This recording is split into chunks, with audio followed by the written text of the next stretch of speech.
Halo, assalamualaikum warahmatullahi wabarakatuh.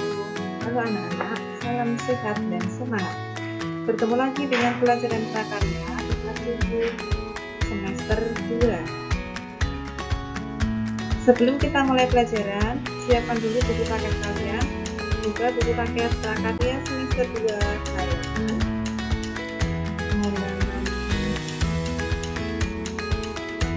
3. Halaman 3. Bila kita berdoa sesuai dengan agama Katolik, berdoa mulai. Berdoa selesai. Kita akan melanjutkan pelajaran pertemuan yang lalu, yaitu pengolahan bahan limbah lunak. Jika pertemuan sebelumnya kita sudah belajar tentang prinsip kerajinan bahan limbah lunak, kemudian jenis dan karakteristik bahan limbah lunak, maka hari ini kita akan belajar tentang pengolahan bahan limbah lunak. Yang pembelajaran hari ini, yang pertama, prinsip pengolahan limbah lunak 3R. 2. Proses pengolahan bahan limbah lunak. 3. Perancangan produk kerajinan. Dan 4. Contoh kerajinan limbah lunak organik. Baiklah anak-anak, kita mulai saja. Yang pertama itu prinsip 3R. Pernahkah kalian mendengar 3R? Jika di buku paket bisa kalian lihat pada halaman 11. Apa itu 3R? 3R yang pertama. R pertama yaitu reduce dan recycle. Jadi kita pelajari bersama-sama reduce. Kalian tahu bahwa keberadaan limbah itu sangat banyak di sekitar kita, ya. Oleh sebab itu, agar sampah tidak menjadi masalah, kita perlu melakukan beberapa usaha kita untuk negara kita. Salah satunya yang pertama dengan reduce, yaitu kegiatan meminimalisir atau mengurangi penggunaan barang yang akan menjadi sampah. Jadi semakin banyak barang yang kita gunakan, semakin banyak sampah yang kita gunakan. Benar atau tidak?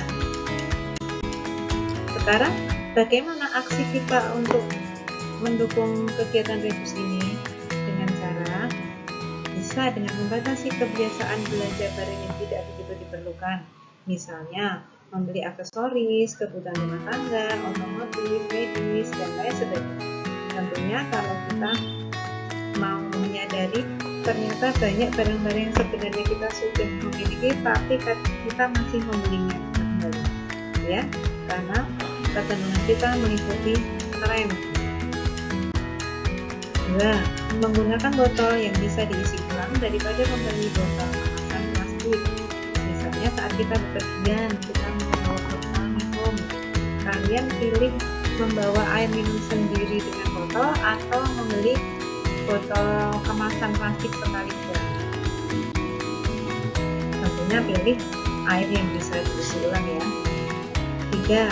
Mencetak pada kertas bolak-balik, tidak hanya satu sisi. Dalam hal ini mungkin tidak hanya untuk mencetak saja, ya. Jadi kita bisa memakai lagi kertas tersebut untuk kertas, sehingga penggunaan kertas tidak boros.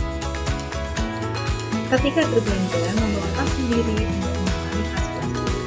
Di supermarket yang sudah sadar atau mendukung kegiatan khusus ini, kita pasti akan dibantu menggunakan plastik atau tidak, ya kan? Sebaiknya mulai sekarang kita berusaha, jika kita hanya membeli satu barang saja, tidak perlu menggunakan kresek, kita tidak usah minta kresek. Atau kalau kita sudah mau berbelanja, kita membawa tas sendiri. Kemudian kita menggunakan kain untuk mengurangi penggunaan tisu. Jadi kalau misalnya kita minum ada air yang lupa, kita tidak cepat-cepat ambil tisu untuk mengelap, tapi kita menggunakan kain bekas saja. Itu contoh kegiatan. Kemudian yang kedua adalah reuse. Apa itu reuse?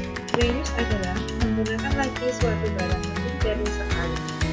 Ini mencakup penggunaan kembali secara konvensional, di mana barang yang dipakai lagi dengan fungsi yang sama, dan penggunaan kembali di mana barang digunakan dengan fungsi yang berbeda.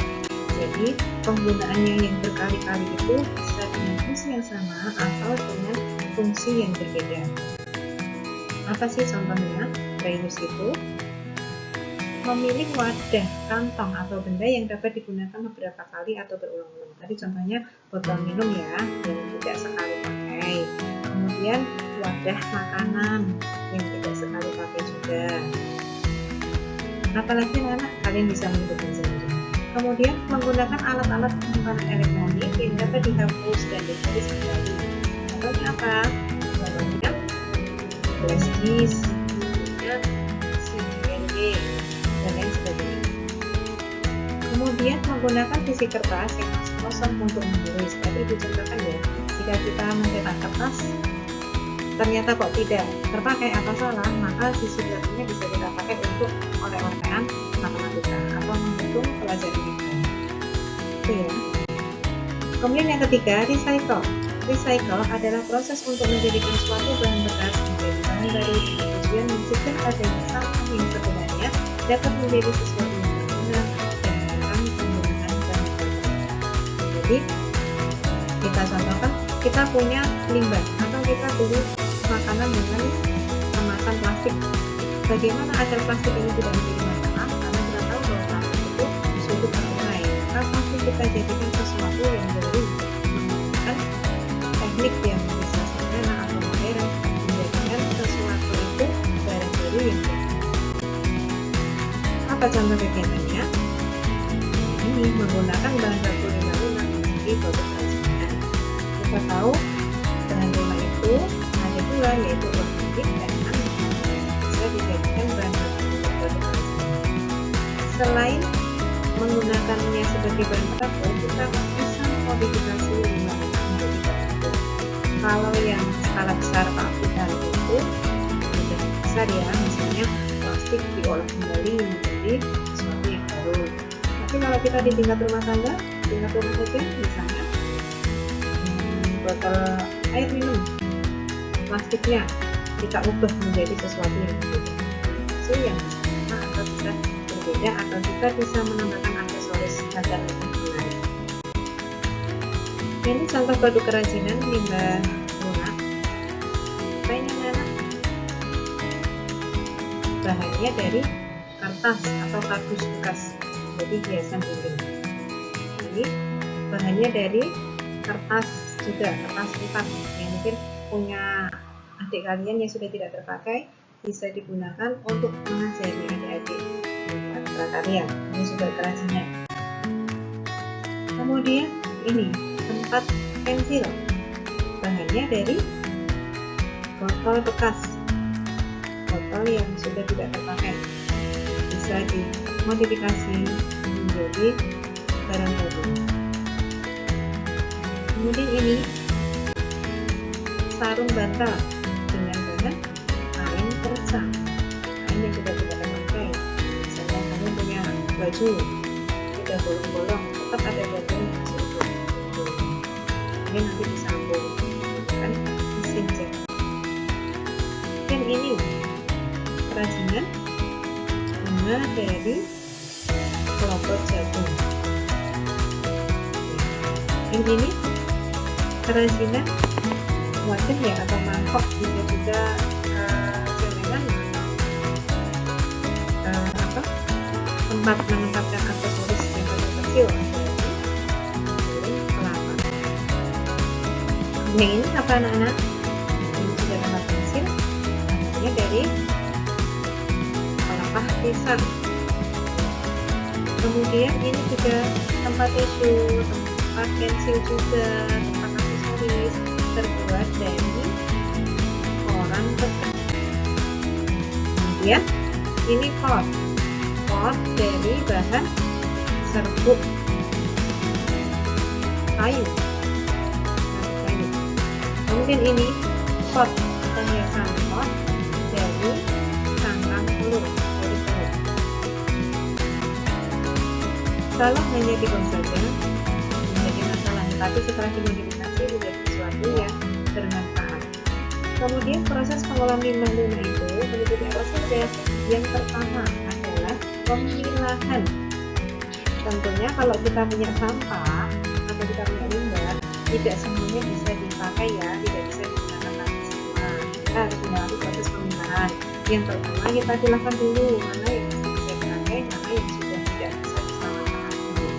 Kemudian pembersihan, setelah limbahnya dipilahkan sudah harus dibersihkan karena sampah limbah itu cenderung mengarah pada sesuatu yang kotor, sehingga harus dibersihkan dulu.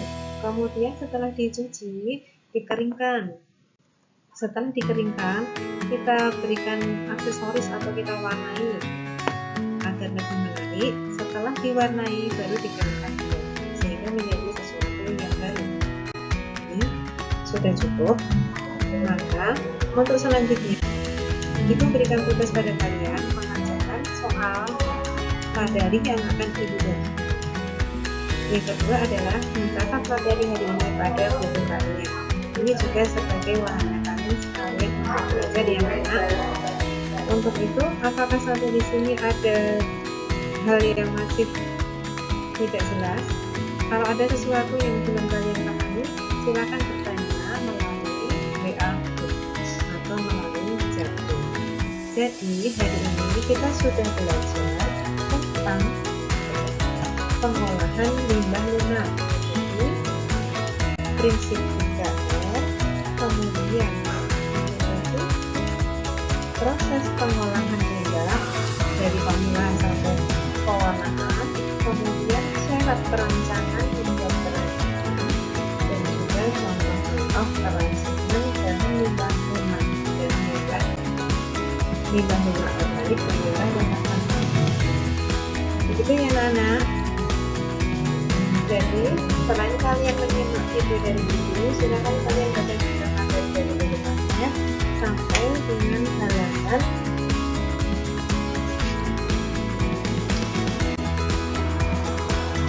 sampai halaman 25. Itu sudah ada contoh-contoh pelajaran.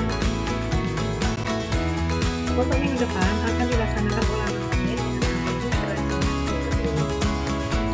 Jadi anak-anak materi untuk hari ini Ibu akhiri. Sebelum diakhiri, marilah kita berdoa menurut agama masing-masing. Berdoa mulai. Berdoa selesai. Terima kasih anak-anak. Sampai jumpa minggu depan. Wassalamualaikum warahmatullahi wabarakatuh.